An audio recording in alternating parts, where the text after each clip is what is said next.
네, 마가복음 1장 1절부터 8절까지 말씀 우리 같이 함께 읽도록 하겠습니다. 하나님의 아들 예수 그리스도의 복음의 시작이라. 선지자 이사야의 글에 보라, 내가 내 사자를 내 앞에 보내노니 그가 내 길을 준비하리라. 광야에 외치는 자의 소리가 있어 이르되 너희는 주의 길을 준비하라. 그의 오실 길을 곧게 하라. 기록된 것과 같이 세례 요한이 광야에 이르러 죄사함을 받게 하는 회개의 세례를 전파하니 온 유대 지방과 예루살렘 사람이 다 나아가 자기 죄를 자복하고 요단강에서 그에게 세례를 받더라. 요한은 낙타 털옷을 입고 허리에 가죽띠를 띠고 메뚜기와 석청을 먹더라. 그가 전파하여 이르되 나보다 능력 많으신 이가 내 뒤에 오시나니 나는 굽혀 그의 신발끈을 풀기도 감당하지 못하겠노라. 나는 너에게 물로 세례를 베풀었거니와 그는 너에게 성령으로 세례를 베푸시리라. 아멘. 네. 우리가 지난주에 사도행전 말씀을 통해서 교회가 언제 태어났는지 우리가 한번 살펴보았습니다. 네, 어떻게 태어났는지도 보았죠. 네, 그래서 오순절날 성령님께서 임하실 때 그때 제자들에게 성령님께서 임하셨죠. 네, 그때 바로 교회는 시작된 것입니다. 네, 그리고 그 교회를 바로 시작하신 분이 예수님이시다라는 사실을 우리는 보았습니다. 예수님께서 교회를 세우시는 분이십니다. 네, 사람이 세우는 것이 아니라 예수님께서 내가 내 교회를 세우리라 주님께서 말씀하셨고, 그리고 주님께서 바로 예수님께서 성령님을 보내신 분으로 말미암아 교회가 세워졌던 것을 우리는 보았습니다. 여러분, 우리가 어떤 일을 할 때 아니면 어떤 것들을 특별히 이제 집을 짓는다 세울 때 가장 중요한 일은 바로 기초를 잘 닦는 일입니다. 교회도 그렇기 때문에 그 기초를 잘 닦는 일이 너무나 중요합니다. 고린도전서 3장 10절 말씀에 내게 주신 하나님의 은혜를 따라 내가 지혜로운 건축자와 같이 터를 닦아두매 다른 이가 그 위에 세우나 그러나 각각 어떻게 그 위에 세울까를 조심할지니라. 이 닦아둔 것 외에 능히 다른 터를 닦아둘 자가 없으니 이 터는 곧 예수 그리스도라. 아멘. 네, 말씀하십니다. 예수 그리스도만이 교회의 터가 되는 것이죠. 다른 어떤 것도 터가 될 수 없습니다. 교회는 사람들이 그냥 많이 모이고 자원이 많고 재정이 많고 또 어떤 조건이 많고 좋고 그래서 세워지는 것이 아니라 교회는 그 다른 것들은 부수적인 것이고 터가 중요합니다. 터가 중요한데 성경에도 모래 위에 집을 지으면 다 무너져 내리죠. 근데 반석 위에 집을 세워야지 무너지지 않습니다. 그래서 그 기초가 너무나 중요한데 그 기초가 바로 예수 그리스도시다 라고 말씀하고 있는 것입니다. 그래서 교회가 견고하게, 여러분, 교회는 잘 아시다시피 건물이 아닙니다. 교회는 건물에 이제 성경에 이제 방금 전에 말씀에 건물을 세우는 일에 비유를 했지만, 집을 세우는 일에 비유했지만, 교회는 살아있는 산 돌인 우리 성도들이 그 연결돼서 지어져 가는 것이죠. 산 돌이신 기초이신 예수 그리스도, 모퉁이 돌 대신 예수 그리스도 위에, 그리고 기초이신 예수 그리스도 그 터 위에 우리가 재료들이 돼가지고, 성도들이 재료들이 돼가지고 서로 연결되고 지어져가는, 견고하게 지어져가는 그것이 바로 교회인 것입니다. 교회는 그렇기 때문에 유기적입니다. 유기적이고 유기체죠. 교회는 어떤 세상이 말하는 어떤 조직이나 관료제나 그런 것이 아닙니다. 교회는 유기적인 그런 살아있는 생명체와도 같습니다. 그래서 성경에서도 손가락이 하나가 아프면은 서로 다 아픔을 느낀다는 것이죠.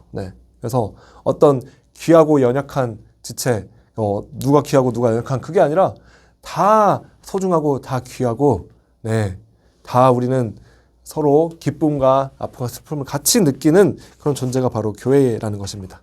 그래서 이 터를 닦는 일이 무엇보다도 너무나 중요합니다. 어떤 일을 할 때도 그러는 것이고, 특별히 교회를 세워 나갈 때, 주님께서 교회를 세우실 때 터가 너무나 중요한데 그 기반이 너무나 우선적으로 중요합니다.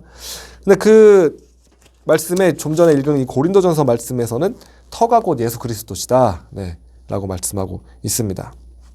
자, 즉 우리는 이 예수 그리스도의 터 위에 잘 세워 나가야 되는 것이죠. 그러나 터를 잘 닦는 일이 너무나 중요합니다. 그렇기 때문에 예수 그리스도가 누구신지 우리가 잘 알기 위해서 바로 복음에 우리가 집중하는 일이 너무나 중요합니다. 그래서 오늘 본문 말씀을 통해서 이 교회의 기초인 복음이 무엇인가를 우리가 좀 살펴보겠습니다. 그리고 그렇다면 또 교회를 하나님께서 어떤 일을 하시도록 부르셨는지 우리는 오늘 이 마가복음 말씀을 통해서 함께 보기를 원합니다. 자, 마가복음 1장 1절 말씀 한번 다시 보시기 바랍니다. 오늘 본문 1장 1절입니다. 하나님의 아들 예수 그리스도의 복음의 시작이라. 아멘. 이렇게 시작합니다. 복음이 이렇게 시작된다라고 이제 선언하고 있는 것이죠. 그런데 이 복음은 하나님의 아들이신 예수 그리스도의 복음입니다. 예수 그리스도의 복음이다 라고 할 때는 이 복음이 예수님께 속한 것이다 라고 우리가 먼저 볼 수 있고 생각할 수 있겠고, 그 다음에 이 복음이 예수님에 관한 것이다 라는 것을 우리는 또한 알 수가 있습니다. 자, 이 말씀을 로마서 말씀을 보면 너무나 명확하게 또 잘 나와 있습니다. 로마서 1장 1절부터 2절까지 말씀을 보면은 예수 그리스도의 종 바울은 사도로 부르심을 받아 하나님의 복음을 위하여 택정함을 입었으니 이 복음은 하나님이 선지자들을 통하여 그의 아들에 관하여 성경에 미리 약속하신 것이라. 아멘. 이렇게 말씀하고 있습니다.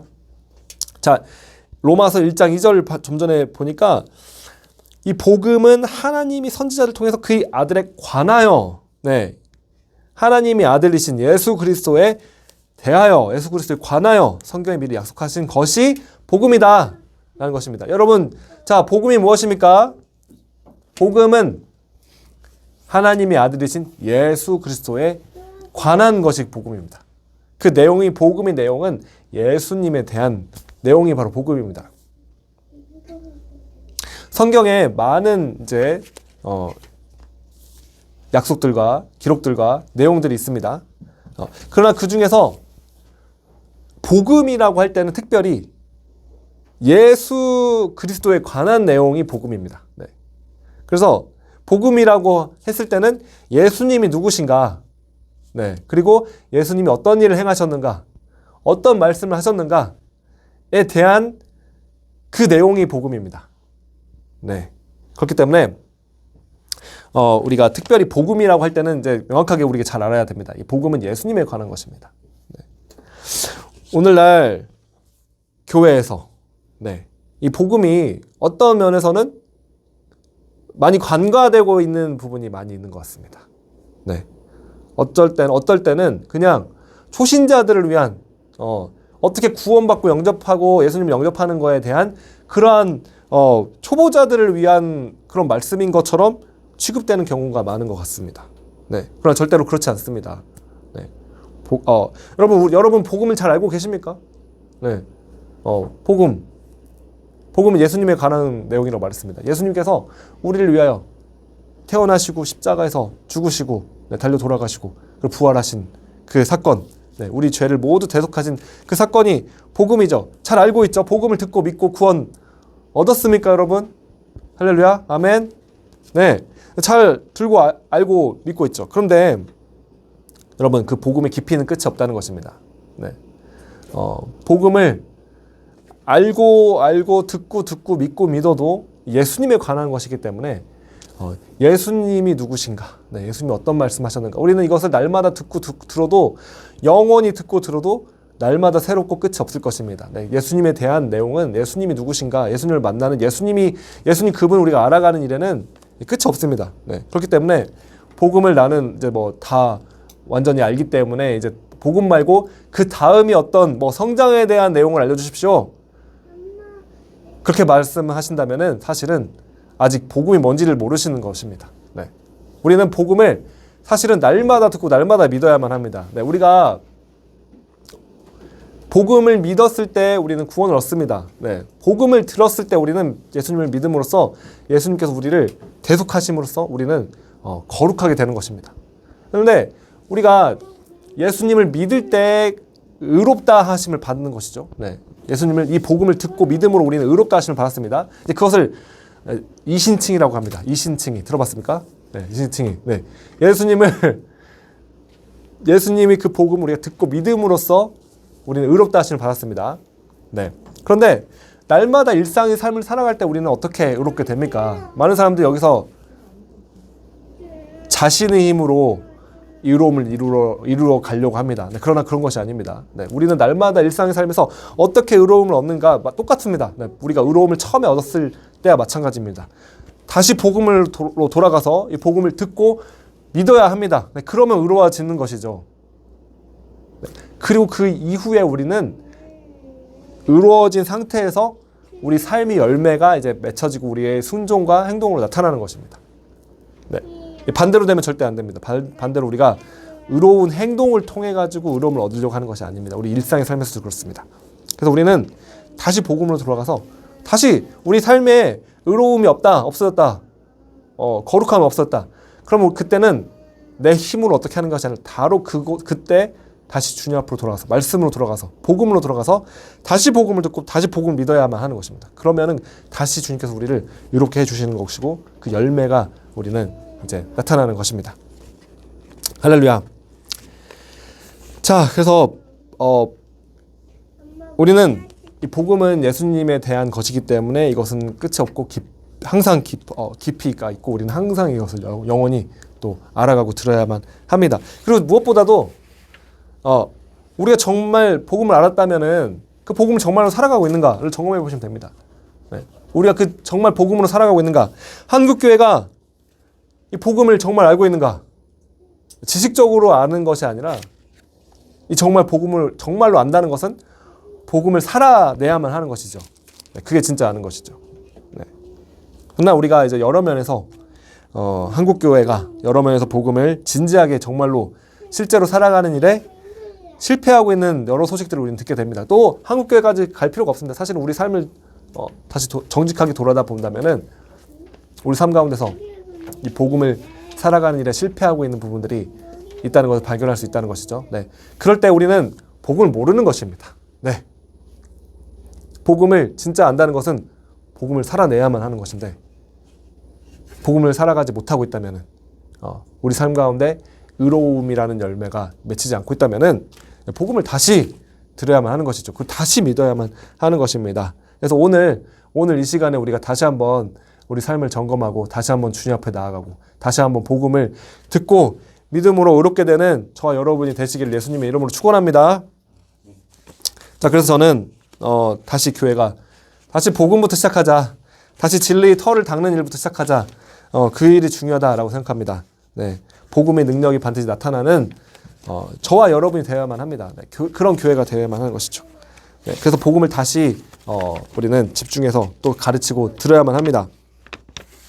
복음을 살아내는 일은 사실은 인간의 힘으로 할 수 있는 일이 아니기 때문에 그렇습니다. 네, 우리가 믿을 때 주님이 능력 주실 때 그 복음의 힘을 복음이 살아낼 수 있는 은혜가 있는 것입니다. 네, 그래서 교회에 나왔을 때는 항상 이 복음을 들을 수 있어야만 합니다. 복음이라는 것은 예수님이 누구신가? 예수님이 어떤 분이신가? 네, 예수님이 어떤 일을 하셨는가? 예수님께서 어떤 말씀을 하셨는가? 바로 그것이 복음이죠.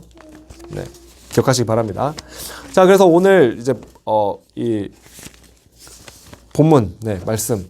그래서 아까 예수님에 관한 것이라고 했는데 로마서 1장 2절 말씀에는 이렇게 말씀했다고 했습니다. 이 복음은 하나님이 선지자들을 통해서 그의 아들에 관하여 성경에 미리 약속하신 것이라 라고 말씀하고 있습니다. 그러니까 이미 예언하셨다는 것입니다. 구약 말씀, 선지자라고 했을 때는 이 구약의 모든 말씀을 통해서 예수님께서 오실 것에 대해서 그리스도에 오실 것에 대해서 이미 예언하시고 약속하신 것입니다. 그 약속이 성취되었다.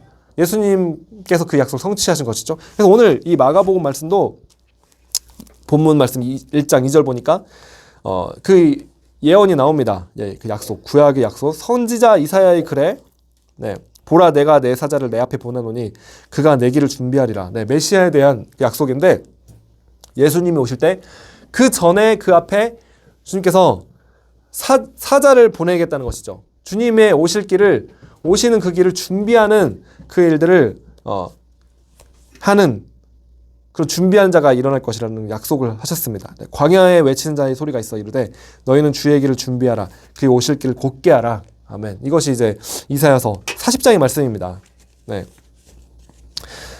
그래서 이 침례 요한이 그냥 우연히 막 그냥 뭐 믿음이 좋아가지고 그냥 우연히 나타난 것이 아니라 정확하게 구약의 약속이 있었고 그 약속에 이런 사람이 나타날 것이다 라는 것을 예언하였고 그 약속을 성취하면서 이 침례 요한이 나타난 것입니다. 네.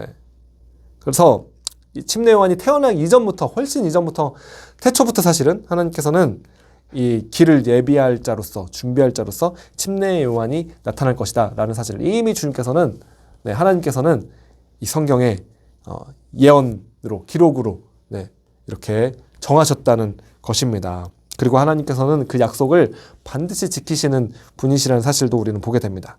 그러나 이 요한은 주인공이 아닙니다. 그리고 그 자신도 그 사실을 너무나 잘 알고 있었습니다. 요한은 다만 예수 그리스도께서 메시아가 오실 그 길을 준비하는 자였습니다. 그래서 7절 말씀에 오늘 본문 7절에 그가 전파에 이르되 나보다 능력 많으신 이가 내 뒤에 오시나니 나는 굽혀 그의 신발끈을 풀기도 감당하지 못하겠노라 라고 그렇게 고백하는 것이죠. 신발끈을 푸는 자는 가장 낮은 자 중에 낮은 자입니다. 종 중에서도 가장 낮은 그런 종인데 그것도 감당하지 못하겠다고 자신이 정체성을 너무나 확실하게 잘 알고 있는 것입니다. 침례 요한은 그 길을 다만 준비하는 자였고 예수님이 진짜로 나타나셨을 때 그 예수님을 높이며 섬기며 그 자신은 뒤로 물러났던 것입니다. 바로 이것이 복음을 진짜로 깨달은 자의 이 진정한 삶의 모습일 것입니다. 예수님이 누구신지를 알고 명확히 알고 그리고 그 예수님을 정말 주님으로 모시고 그리고 자신은 그 주님이신 그 주인이신 예수님을 정말 섬기는 일도 신발끈 풀기도 감당하지 못하는 그런 자라면 것을 고백하며 자신의 모든 것을 들여 예수님만 높이고 예수님을 섬기는 삶 그리고 자신은 예수님 뒤로 사라지고 묻혀지는 것을 그냥 기뻐하는 삶 예수님이 드러나기만 한다면 바로 그것이 진정으로 복음을 깨달은 자의 모습입니다. 여러분 우리는 이 예수님을 드러내기 위하여 존재하는 것입니다. 교회는 예수님을 높이기 위해서 존재합니다. 예수님을 드러내기 위해서, 예수님을 섬기기 위해서. 우리는 섬김을 받고 높여지려고 존재하는 것이 아니라 우리는 정말 주님을 섬기려고 존재하는 것입니다. 주님의 길을 예비하는 자들로 오늘 주님께서는 교회를, 저와 여러분을 부르셨습니다. 그런데 너무 많은 경우에 우리가 보면은 교회가 자신의 길을 준비하려는 자들 같습니다. 예수님의 길을 준비하는 것이 아니라 자신의 길을 준비하려는 그런 모습들을 너무나 우리가 보게 되고 그리고 안타까울 때가 너무 많죠. 오히려 자신의 신발끈을 다른 종들이 와가지고 풀어주기를 기대하는 그런 어떤 교만한 모습으로 서 있는 경우가 너무나 많은 것 같습니다. 그 이유는 무엇이냐면 복음을 이해하지 못했기 때문에 그렇습니다. 오늘은 여러분 크리스마스 이브입니다. 전날입니다. 예수님께서 처음 이 땅에 오셨을 때 그 길을 준비한 사람이 있었고 그 자가 이제 침례 요한이었다면은 예수님께서는 여러분 다시 오십니다. 예수님께서는 이 땅에 다시 오실 것입니다. 믿으십니까? 그런데 예수님께서 다시 오실 때 당연히 예수님께서 다시 오실 때도 그 길을 준비하는 자가 반드시 있어야만 합니다. 그것이 마땅한 일입니다. 본문에 지금 마가복음 본문에 언급한 이사야서 40장의 말씀을 사실은 잘 살펴보면은 이사야서 40장 말씀에는 이 주의 길을 예비하라는 이 말씀, 광야에서 외치는 자의 소리, 이 말씀을 말한 이후에 모든 육체가 여호와의 영광을 보리라 라는 그 사건을 말씀하고 있습니다. 근데 여러분 예수님이 초림 때 예수님께서 처음 오셨을 때 모든 육체가 예수님의 영광을 보았는가? 아직 그렇지는 않았죠. 잘 생각해 보면은 많은 사람들이 주의 영광을 보았지만 아직 이스라엘 그 나라뿐만 아니라 다른 수많은 나라들도 있었고 모든 육체가 주님의 영광을 경험하지 못했다는 것이죠. 그 당시에. 그렇기 때문에 여러분 그러나 예수님께서 다시 오실 때에는 주님의 영광이 이 땅 가운데 온 땅 가운데 나타날 것입니다. 그리고 모든 육체가 주님의 영광을 반드시 보게 될 것입니다. 네, 이 이사야서의 40장의 약속의 말씀은 반드시 성취가 될 것입니다. 그렇기 때문에 이 주의 길을 예비하는 일, 내가 내 사자를 내 앞에 보내노니 그가 내 길을 준비하리라. 광야에 외친 자에게 소리가 있어 이르되 너희는 주의 길을 준비하라. 그의 오실 길을 곧게 하라.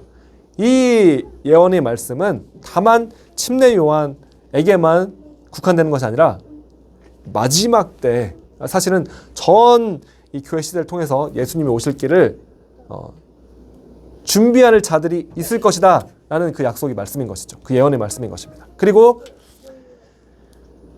그 말씀은 바로 교회를 위한 말씀입니다. 이것이 바로 교회의 부르심인 것입니다. 네. 교회의 부르심은 예수님이 다시 오심을 예비하는 그 일들을 하도록 부르신 것입니다. 네. 저와 여러분이죠. 네.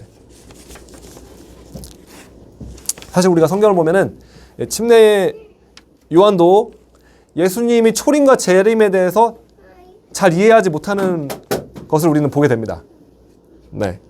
마태복음에 보면은 마태복음에 이제 이 침례 요한에 대한 말씀 그런 이야기를 보면은 예수님께서 오시면은 이제 알곡은모와 곡간에 들이시고 쭉저기는 꺼지지 않은 불에 태우실 것이다. 그러니까 회개하라 이렇게 이제 침례 요한이 막 말을 합니다. 외칩니다. 그렇게 선언합니다. 근데 예수님께서 초림 때 제일 처음에 아기 예수님으로 오셨을 때 그때 예수님께서는 알곡은모와 곡간에 들이고 쭉저기는 꺼지지 않는 불에 태우는 그 심판의 그 심판주로 오시지 않았습니다. 네, 처음에 오셨을 때는. 그때는 이 세상 죄를 다 짊어지고 가시는 어린 양의 모습으로 십자가에서 죽으시는 그 모습으로 우리에게 오신 것이죠. 침례 요한은 그 사건을 잘 이해하지 못했습니다. 네. 우리는 그 사건을 이제 보게 되는 것이죠. 예수님께서 처음 오셨을 때 어린 양의 모습으로 오셨고 모든 우리 인류의 죄를 인간의 죄를 다 대속하시며 십자가에서 죽으시는 그 모습을 우리는 보게 되는 것입니다. 그러나 예수님께서는 다시 오실 것입니다. 그리고 다시 오실 때는 심판주의 모습으로 오신다는 것입니다. 네, 그 침례 요한이 보았던 그 모습, 바로 알곡은 거두시고 곡간에 들이시고 쭉정이는 불에 꺼지지 않는 불에 태우시는 그 심판주의 모습으로 예수님은 반드시 다시 오십니다. 그래서 그 주님께서 오실 길을 예비하는 자로서 침례 요한이 서 있었는데 그 예수님께서 다시 오시기 때문에 그 다시 오시는 길을 예비하는 부르심을 받은 자들이 있다는 것입니다. 그리고 그것이 바로 교회입니다. 그러나 교회가 그 부르심을 모르고 있다면은 누가 준비하겠습니까? 네, 주님이 오실 길을 누가 준비하겠습니까? 자, 그래서 우리가 이 말씀을 들은 우리가 깨어서 이 복음을 살아내기를 원합니다. 네, 복음의 삶을 우리가 정말로 살아내고 감당할 수 있는 저와 여러분이 되기를 원합니다. 네, 주님이 오실 길을 어떻게 준비하겠습니까? 간단합니다. 복음대로 살면 됩니다. 네, 주님의 말씀대로 살면 됩니다. 복음을 살고 복음을 듣고 믿고 살아내고 전하면 되는 것입니다.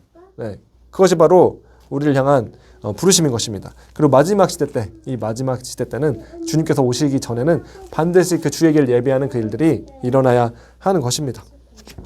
그래서 여러분 우리는 이 침례 요한과 같은 겸손한 모습으로 주님의 길을 예비하는 자로서 이 약속을 성취하는 그 자들로서 우리가 살아가기를 원합니다. 주님께서 저와 여러분을 이곳에 부르셨습니다.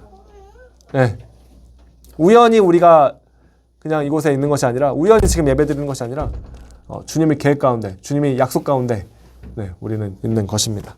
그래서 우리가 이 복음을 깨닫고 이해한 교회로서 또 복음을 전하며 살아가는 모습으로 주님의 길을 예비하는 저와 여러분이 되기를 예수님의 이름으로 축복합니다. 기도하시겠습니다.